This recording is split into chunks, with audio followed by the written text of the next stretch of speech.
Today's stories are taken from r/creepyencounters. I was sexually harassed/stalked by a customer at work. Potentially NSFW. Posted by ULALALA. A little backstory. I'm 20F. I was 19 when this happened to me. I worked as a bartender at a family pub. P is the regular who stalked me, A is his partner. So, P was a regular at my old job.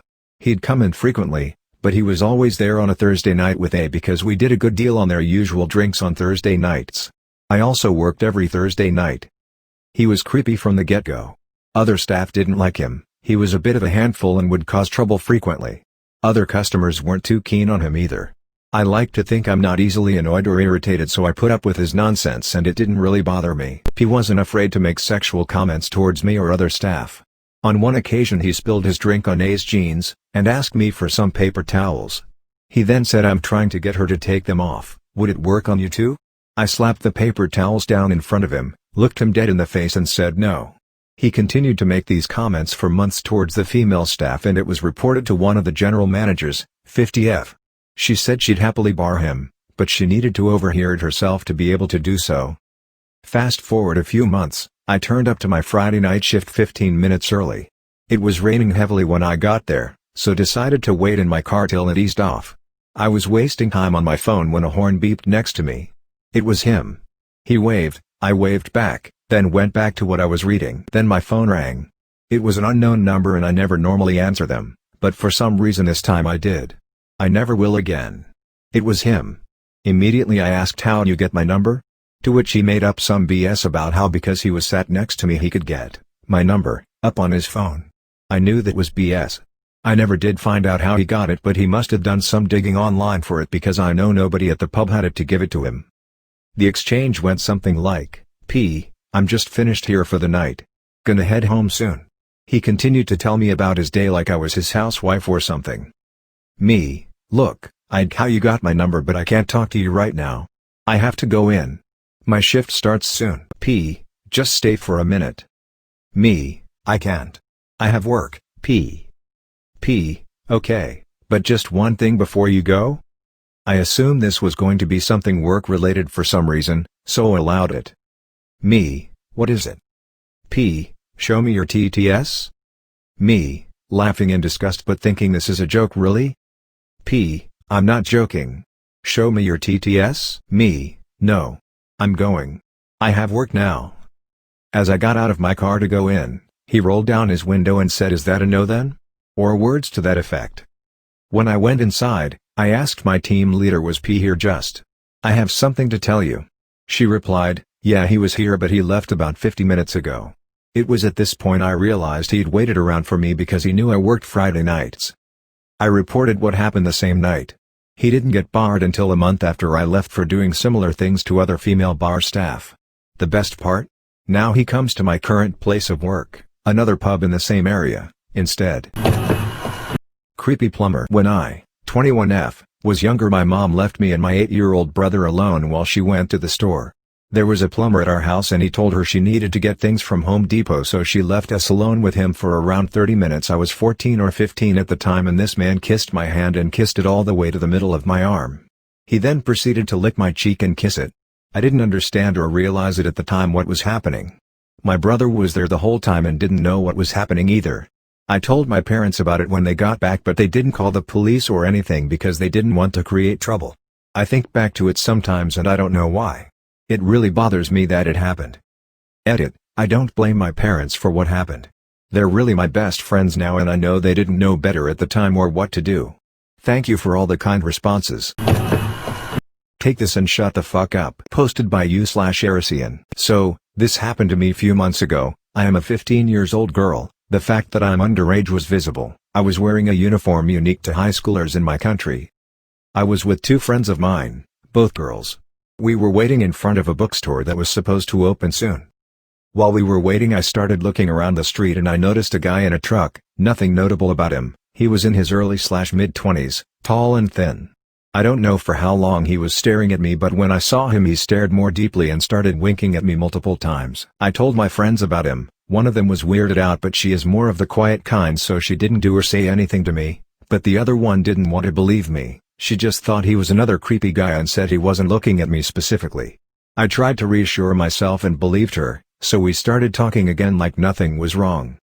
Shortly after, he threw water at us and acted like it was an accident, but he didn't look flustered or sorry, more like bummed that I didn't say anything to him. He walked towards us to give us a towel while mumbling things about taking me to a restaurant and not letting me miss meals. I am curvier than the average 15-year-old. Boys and men fetishizing and sexualizing me wasn't unfamiliar. Sadly, I was hoping it would be the proof I needed so my friend could see that he was definitely creeping on me, but she didn't hear him, only I did. By this point, we waited for like 20 minutes and the bookstore was still closed. It was slowly getting late, so we just decided to return another day. My friends live in the same neighborhood but I live in the opposite direction. They still had things to buy so they couldn't come with me. For their defense, I live pretty far. A few deep breaths and I started walking. Gen Z reflex. I got my phone and earphones out and acted busy. I did feel uneasy, but at that point all I could do was continue walking as fast as I could. That's when he grabbed me by the shoulder and smirked like he was doing me a favor. His pickup line was, "Hey cutie, look, you lost this." While handing me a paper with his number and Instagram account on it, I tried to politely reject him, told him that I was sorry, the paper wasn't mine and I didn't lose anything.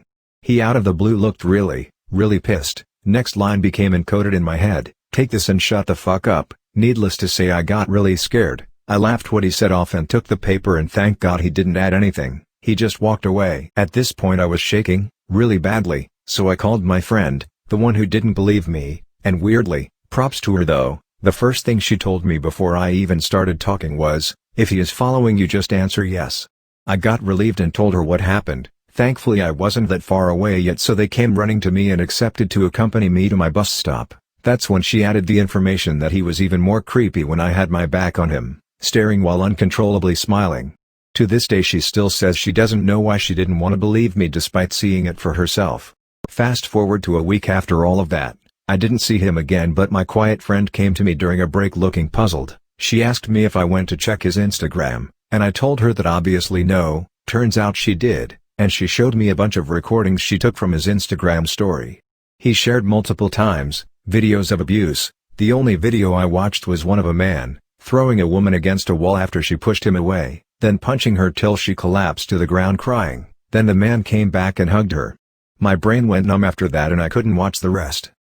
I never in my life was so relieved to have never seen a person again.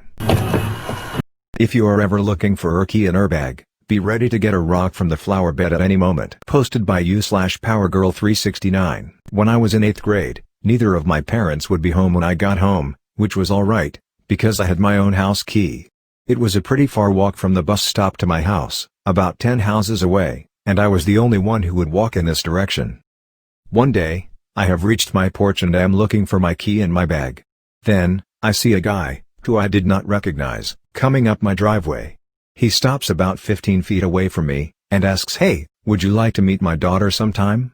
She looks about her age. You can come to my house and meet her now if you want." "No, thank you," I say, nervously. "Are you sure? She's really sweet. And we are ordering pizza later." He comes closer. I waste no time. I pick up a rock from the flower bed, and hurl it. Perfect. Right in his forehead. While he winces in pain, I throw another one, and he drops unconscious. I go into my house, call emergency services, and an ambulance and police arrive shortly after. The ambulance takes him away, and police ask me what happened. I tell the full story. I tell my parents about the incident when they get home. They are shocked, but obviously relieved. Eventually, we get in contact with law enforcement again, and find out the man was likely the pedophile who had been kidnapping other girls returning home from their bus stops. I am the only one of those girls alive today. If I had not injured him, he might still be on the loose. I will never feel bad for throwing either of those rocks, even if they had killed him. Weird kid at school that might have actually been a murderer. Posted by u/Tarkovskis. DW, mention of rape and murder. Edit, news article came out during the semester after I had the law class. My bad. Let me just start off by saying that I'm 18, and I'm graduating in less than a week. The first two of these instances happened during the first semester of this year. My first semester I was taking an intro to law/sociology class. As you can imagine, a law and sociology class tends to get very politically heated very fast. Usually it's your typical heated debate about Trump or something, but there was one kid with really suspicious political views and opinions that really stood out to me. Let's call him David. David used to constantly talk about guns, like obsessively. Also about how he thought that everyone in the US should be wiped out and the country should restart as a traditionalist authoritarian empire. Yikes, I know. I had known David from middle school, as he hung out with my friend group, as we were all the goth and art kids. We all hated him. I remember he used to make weird comments and really dark and morbid jokes that made everyone uncomfortable, yes, even the goths. I'm talking like, really weird, gory jokes about rape and murder that sounded like they came straight out of Jeffrey Dahmer's personal notebook or something.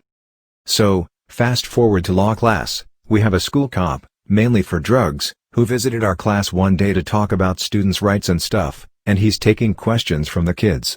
It's all, do you have a police dog? And how many joules do you confiscate in a day? Until David speaks up. Not to mention he'd also been playing illegally downloaded Skyrim on his school laptop for the past 10 minutes and wearing one of those weird hentai sweatshirts that I'm sure many of you are familiar with. Right off the bat David asks, how likely is it that a school shooter would be caught? And what kinds of guns do you carry in the event of a school shooting? And how many cops usually surround the school to catch the shooter if he escapes? And do you check social media for suspicious activity? Yeah, real predictable and Seuss stuff. Now fast forward to a couple weeks later, I hear from one of my close friends, let's call her Julia, that David was being sent to the correctional school in our district. When I asked Julia why, she said that David had not only attempted to rape his girlfriend, Julia's sister, but ran off with his dad's pistol when she said she was calling the feds. He then barricaded himself in a bathroom at a local gas station. I don't think she ever ended up calling the feds, which kinda sucks. Finally, here's the scariest part. About a semester later, my mom shows me an article of our local newspaper, saying that it's about one of her former students. She's a teacher. When I look and see, of course it's that motherfucker David again, and he's being arrested for attempted murder, for bashing in the skull of his elderly neighbor with a hammer after offering to help him in the garage. He's okay now though. Yeah, needless to say, if you ever get bad juju from someone, trust your gut frown.